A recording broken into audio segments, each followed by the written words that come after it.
Bismillahirrahmanirrahim. Assalamualaikum warahmatullahi wabarakatuh. Berjumpa lagi dengan saya, Taufik Ridwan, di mata pelajaran perawatan dan perbaikan EMS dan motor listrik, ya, di semester kedua ini di kelas 11.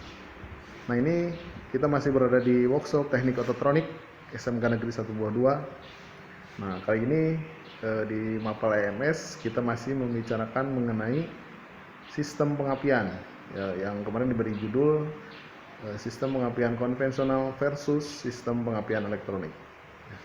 Nah, kali ini saya sudah di depan unitnya langsung. Kita akan bandingkan bagaimana sistem pengapian konvensional dengan sistem pengapian elektronik. Untuk itu saksikan dan perhatikan baik-baik. Oke, nah ini yang pertama, saya sudah di depan unit kendaraan Kijang 5K, ya, Kijang kotak di engine bensin ini. Nah, di sini di sistem pengapian di mesin bensin. Nah, kita yang pertama sistem pengapian konvensional seperti apa? Seperti yang sudah disampaikan di pertemuan sebelumnya. Nah, ini kita lihat perbandingan antara sistem pengapian konvensional dengan elektronik. Nah, di sini tugas utama sistem pengapian kan menyediakan percikan bunga api, ya, yang pada busi saat waktu pengapian di masing-masing silindernya. Jadi waktu pengapian yang tepat, ya. Itu secara khusus tugas dari sistem pengapian. Jadi konsennya kita bagaimana si busi itu bisa memercik bunga api, memercikan bunga api di saat firing order pengapian yang tepat, ya, waktu pengapian yang tepat. Karena ini ada di sini 4 silinder. Nah, itu bagaimana sistem pengapian yang tepat. Nah, seperti yang ini kita sudah berada di mesin Kijang 5K yang mesinnya masih sistem pengapiannya masih menggunakan sistem pengapian konvensional. Nah, tadi prinsipnya pengapian konvensional ini busi. Bagaimana caranya kita ada 4 busi di 4 silinder ini bisa memercikan bunga api saat pengapian yang tepat, ya, sesuai urutan pengapiannya atau firing ordernya. Itu 1, 3, 4, 2. Urutannya 1, 3, 4, 2. Nah, bagaimana busi bisa menyala? Busi bisa menyala ketika si busi diberi arus tegangan tinggi. Arus tegangan tinggi dari mana? Ya, dari ini, coil. Coil menghasilkan arus tegangan tinggi. Bagaimana bisa dihasilkan arus tegangan tinggi? Jadi ada 2 prinsip. Itu prinsipnya yang pertama, si coil harus di dalam coil ada 2 kumparan primer atau primer coil dan kumparan sekunder. Nah, kumparan primer harus menjadi magnet dulu, kemudian diputuskan secara tiba-tiba, terjadi induksi magnet, kemudian dirubah menjadi tegangan tinggi oleh kumparan sekunder. Kumparan sekunder menghasilkan tegangan tinggi di saluran ke busi melalui distributor. Nah, ini berarti alurnya dari baterai, ini baterai, kemudian masuk ke positif coil, ini positif coil, kemudian keluar negatif coil. Nah, antara positif negatif ada kumparan primer, keluar ke negatif coil, masuk ke pemutus atau kontak point atau platina. Nah, ini platinanya. Nah, tadi arus primer dari masuk ke platina. Nah, ini di dalam distributor platina. Nah, ini platina ini membuka tutup berdasarkan putaran cam. Jadi ada tonjolan cam mengenai platina, maka ketika tonjolan mengenai platina maka platina akan membuka.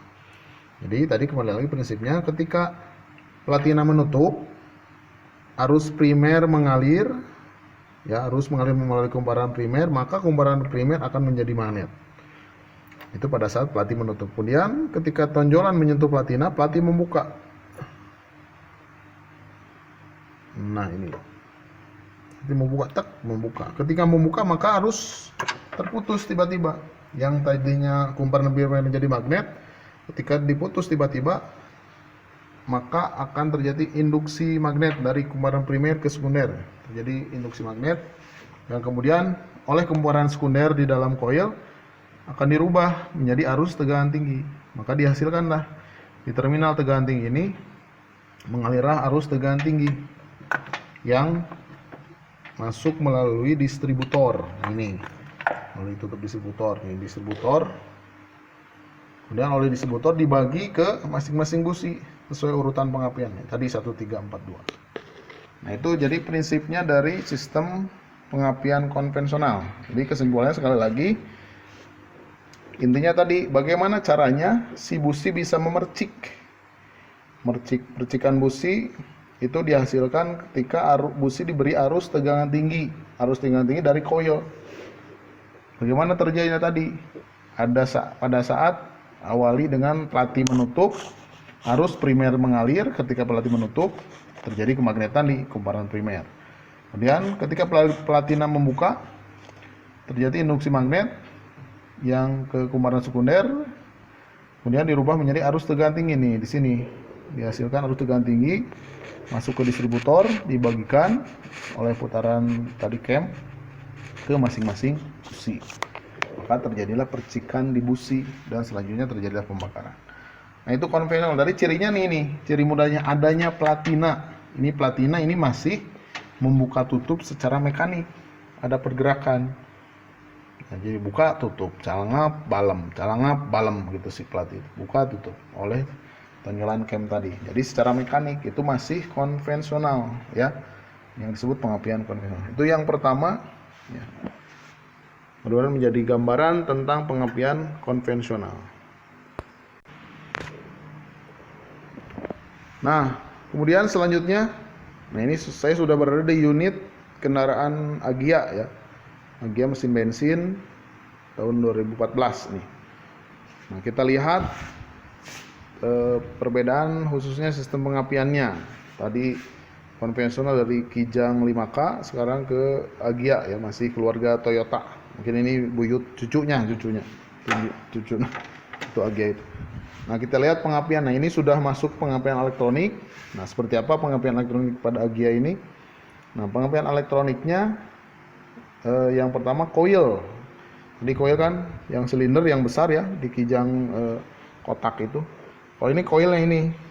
Nah, ini coilnya ada 4. Ada 3, maaf ya, ini 3 silinder. 1, 2, 3. Jadi artinya coilnya sudah di masing-masing silinder atau masing-masing busi. Jadi untuk menghasilkan magnet, prinsipnya sama, menghasilkan kemagnetan dan tegangan tinggi itu oleh coil. Ini sudah terpisah masing-masing busi. Artinya tidak ada pembagian arus tegangan tinggi tadi. Kalau tadi pembagiannya oleh distributor ya, yang berputar tadi ada tutup distributornya. Kalau ini sudah masing-masing busi si coilnya itu. Nah, prinsip pengapian sama tadi, terjadi kemagnetan dulu, kemudian diputuskan arus primernya, terjadi induksi oleh sekunder, kumparan sekunder itu dirubah menjadi tegangan tinggi yang dialirkan ke busi, ke masing-masing busi. Nah, urutan pengapiannya sama, fairing order. Kalau ini 3 silinder urutan 1, 2, 3 urutan 1, 2, 3. Kalau tadi kan 4 silinder. Nah, jadi intinya prinsip sama dari baterai. Nah, cuman ini perbedaannya apa? Pembaginya apa? Kalau tadi yang pertama pembagi, kalau tadi distributor, nah ini sudah tidak ada distributor untuk membagikan arus tegangan tinggi, sudah di masing-masing busi. Itu yang pertama. Kemudian yang kedua, tadi pemutusnya seperti apa pemutusnya?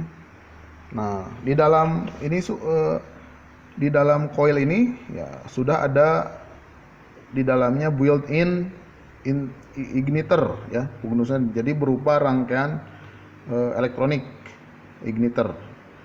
Kalau mudahnya di motor kan biasanya sistem CDI. Nah, gitu. Ini igniter, di dalamnya transistor ya. Nah, ini sudah menggunakan sistem pengapian elektroniknya dengan sistem komputer. Nah, ini yaitu ada ECU-nya nih. Ini ada ECU-nya, sudah menggunakan ECU. Nah, ini yang berperan nanti mengatur pembagian atau membuka tutup si transistor untuk memutuskan menyambungkan arus primer ya. Arus primer pada coil masing-masing coil di masing-masing silinder. Jadi prinsipnya sama prinsipnya. Ini nanti ada ketika on ada dari baterai. Dari baterai nanti ada kontrol starter, ini dibaca oleh ECU ya. ketika tahu ECU membaca pengontrolan ketika kunci kontak di on kan. Nah, artinya ini sesuai urutan pengapiannya nanti ya. Igniter di dalamnya intinya ada transistor. Nanti transistor di on off kan-nya oleh ECU ya. ECU membaca berdasarkan pembacaan sensor. Nah, yang untuk pengapian ini ada CMP dan CKP. Camshaft Position Sensor dan Crankshaft Position Sensor ya. CMP dan CKP. Nah, CMP itu menyensor putaran poros katup atau noken as. Kalau CKP menyensor atau memantau putaran poros crankshaft ya, gula-gula di bawah.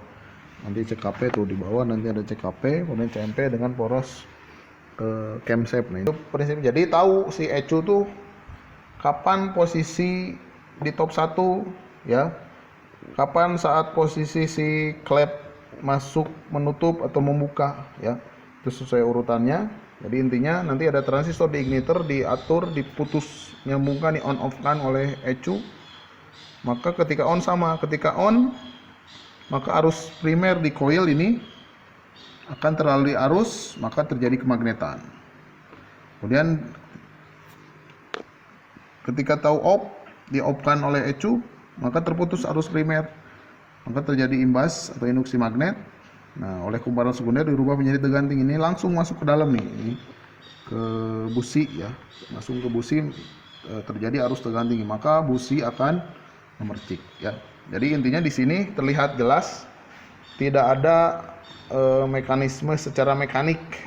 Kalau tadi ada platina kan dibuka tutup secara mekanik. Kalau ini tidak ada, ini buka tutup si arus primernya oleh secara elektronik, maka disebut pengapian elektronik. Maka ini dikontrol oleh ECU ya, sebagai sistem kontrolnya, pusat kontrol. Nah, itu benar sekilas perbedaan antara sistem pengapian konvensional versus sistem pengapian elektronik.